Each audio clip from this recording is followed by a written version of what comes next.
Yang kedua, kita pula lah masa sahabat tentang Al-Qurannya tadi, dah hantar.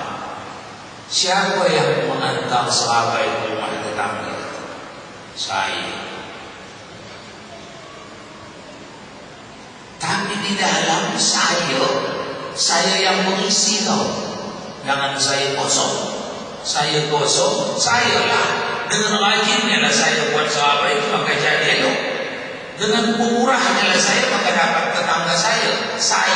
Saya tak kemana-mana. Ini setiap pekerjaan orang di dunia, apapun yang dikerjakannya, di akhirat fadhi, kosong, tiada pun, hampa. Inilah kehidupan yang belum dilandasi oleh i'tiqad, oleh tauhid.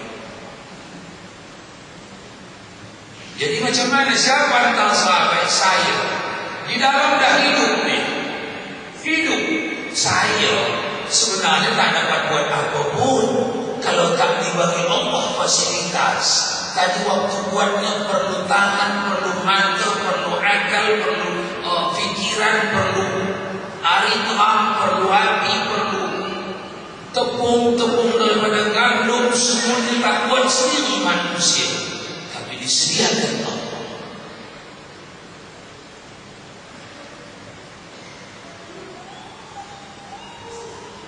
Satu, wala dharra wala nafi'a wala mu'tiya wala mani'a ghayra Allah. Yang kedua, tiada yang membuat mudarat dan manfaat di dunia ini kecuali Allah. Yang itu benar terkena kepada kita mudarat. Sebabnya tetangga. Memang kita akui tetangga lah yang memukul anak kita tu hingga berdarah kepalanya. Mudaratlah kepada kita yang membuat tetangga. Tapi macam mana tidak?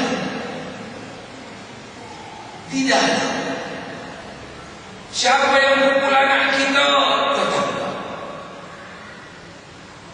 Tapi tetangga tak dapat pukul kalau tak diatur oleh Allah hati dia, tangan dia, mata dia, akal dia, sehingga terjadi pemukulan. Yang ini tempatnya di dalam. Ini hakikat. Pasal itulah orang beriman kena pukul anaknya. Apa dia bikin? Ya Allah, tak apa. Allah itu tak apa. 4 kali dari sini tak apa. Begini orang beriman. Tak. Allah suruh dalam syariat, kalau ada orang memukul secara zalim, kejar dia, tangkap dia, hukum dia. Tapi orang beriman pelakunya, ketika dikejar, ditangkap, dihukum, ketika mengejar, menangkap, menghukum, maksud dia bukan membalas, menjalankan perintah.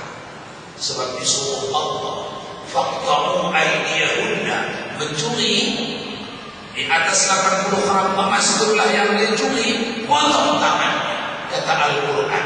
Pasal itu dipotong bukan sebab geramnya gitu, rasakan dia, tak.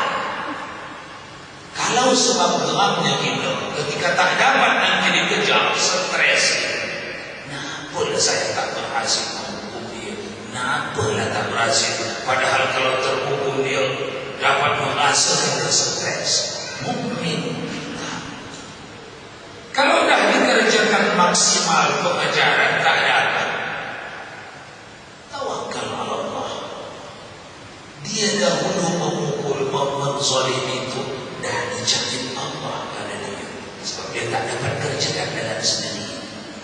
Ketika terjadi pemukulan itu tadi, ada perintah Allah pada kita, tangkap orang jahat, hukum dia. Ketika kita nak jalankan perintah tak berjaya, serahkan kepada dia. Inilah makanya orang beriman makin tua makin jernih kepala, makin jernih keningnya, bukan makin berkusut mukanya, makin susah kepalanya nampak tak? Sebab makin jelas nampaknya kerja Allah di atas semua makhluk. Ini tawakal. Tawakal ini pil pahit penyembuh stres. Tiada dapat diapotik, tak dapat diapotik. Dia dapat pada doktor-doktor rohani dalam Islam, seperti Imam Al-Ghazali menyajikan dengan baik di dalam Ihya-nya. Mukmin ketika ditimpakan Allah musibah atau manfaat, mereka sama kuasaan. Ditimpakan musibah, dia tengok musibah itu satu jadwal ketentuan. Kalau berkaitan dengan orang lain yang bikin kerugian, dihukum orang lain, dituntut dia sebatas syar'i, tidak dilebihkan, tidak dikurangkan. Kalau datang manfaat, tidak lupa diri, sebab dia tetap tahu bahawa yang membagi manfaat adalah Allah, walau asbabnya melalui tangan-tangan makhluk. Ini maksud la mani'a wa la mu'tiya wa la la dharra wa la nafi'a wa la mu'tiya wa la mani'a ghayra Allah. Yang ketiga, thumma tuma'ninatul qalbi wa sukunuhu ila wa'dillah wa dhamanih. Tawakal langkah yang ketiga, tuma'ninah. Apa tuma'ninah? Kita selalu pakai tuma'ninah pada urusan fikih. Apa itu tuma'ninah?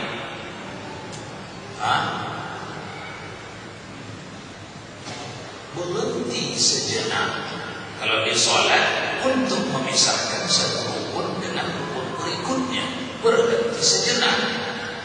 Nah, kalau di sini ambillah tuma'ninah, berhenti. Mana tadi? Thumma tuma'ninatul qalbi wa sukunuhu ila wa'dillah wa dhamanih. Tugas langkah yang ketiga orang yang bertawakal kepada Allah, berhenti hatinya, berhenti perasaannya, kalbunya, wa sukunuhu, dan diam dia, tak berandai tak, andai kata, tidak umpama, ila wa'dihi wa dhamani, kepada apa yang dijanjikan Allah dan dijaminkan Allah. Dhaman, janji, jaminan. Apa maksudnya? Berhenti hatinya. Contoh, dapat satu nikmat atau azab-azabnya, kalau bala azab yang selalu mengkal. Kalau nikmat orang banyak lulus menang, azab selalu kalah. Datang bala, bentuknya penyakit. Penyakitnya katalah dulu panau, ada apa? Penyakit kulit macam petani. Pulang-pulang sekolah anak ke panau belakang. Tengok, aku ke panau ni. Siapa kawan anak satu aku? Si Polan. Tengok pergi ke sekolah. Oh, inilah ni anak saya ke panau ni. Setelah dia ada panau.